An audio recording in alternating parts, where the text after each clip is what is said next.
J'étais à la facture récemment, il y a quelqu'un qui s'est fait frauder. Ouais. Et pour pouvoir démontrer la fraude, la personne a été victime justement d'une illusion qui semble relativement, entre guillemets, fréquente. Et on t'a demandé d'aller justement, en bon pédagogue que tu es, expliquer la crosse. Oui. Parce que le gars, il dit, il vend sa montre Rolex, 15 000 sur Marketplace. Puis il y a quelqu'un qui l'achète, puis qui arrive avec 15 000 cash chez lui.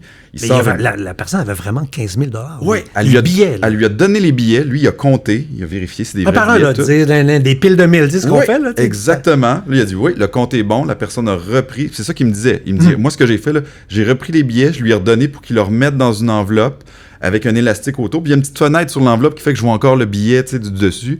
Il m'a donné l'enveloppe. Moi, j'ai donné ma montre. Puis une demi-heure après, quand j'ai réouvert l'enveloppe, c'était plus des billets, c'était autre chose. C'était des coupons de Canadien Tire, d'IGA puis de métro. Exactement. Puis là, il m'a dit, il dit, j'ai pas quitté l'enveloppe des yeux, c'est impossible. Fait que l'équipe m'a dit, peux-tu démontrer, est-ce que ça serait possible? Fait que moi, je suis arrivé au tournage de la facture, puis avec le même gars, la victime était là. Puis je ressors un 15 000 cash, mais j'y fais compter, il compte. Je mets dans l'enveloppe, je mets l'élastique autour, puis j'y donne. Puis c'est drôle parce qu'ils l'ont coupé au montage, mais le gars a dit, quand j'ai donné, il a dit, quoi?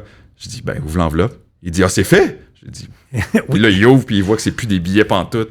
Puis là, il en revenait pas, il dit, il y avait des frissons parce qu'il dit, genre, j'ai la même sensation. Ouais, il vient de revivre le traumatisme qu'il a vécu.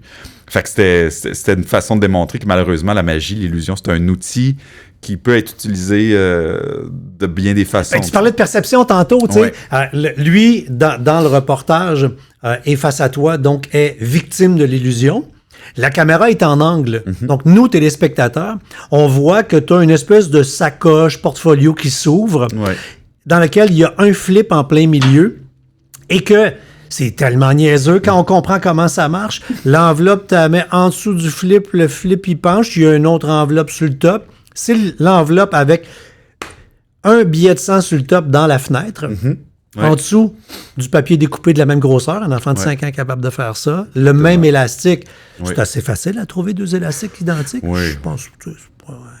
La manœuvre en tant que telle n'est pas si facile à faire. Ça a l'air simple quand tu le dis comme ça, mais pour flipper tout ça devant quelqu'un sans qu'il voit la poigne, surtout que là, il y a quand même un enjeu. Tu es en train de transiger pour 15 000 $, fait que normalement, tu es à l'affût. Parce qu'il y a un moment donné où on peut voir deux enveloppes parce qu'il y a une enveloppe que tu es en train de cacher, tu flippes. Mais tu sais, c'est ça. Fait qu'à ce moment-là, il faut que tu attires l'attention de la personne ailleurs avec un mouvement anodin, comme moi, c'était en cherchant l'élastique. Voyons, j'ai mis mon élastique, flac, on switch l'enveloppe. Donc, c'est fou, tu viens de faire ça et sans le savoir, là, j'ai arrêté de te regarder les yeux. Tu cherchais l'élastique. Je suivais tes mains. Ben oui. Comme une petite bête bien dressée, là. C'est ça. C'est comme ça qu'on et là, la twist. Oui. Fait que c'est un piège dans lequel cette personne-là est tombée. Vous avez aimé cet extrait? Venez découvrir l'épisode complet sur françoischaron.com, onglet Balado. Et faites le tour de toutes les rencontres des autres saisons de mon podcast « De la vie est belle ».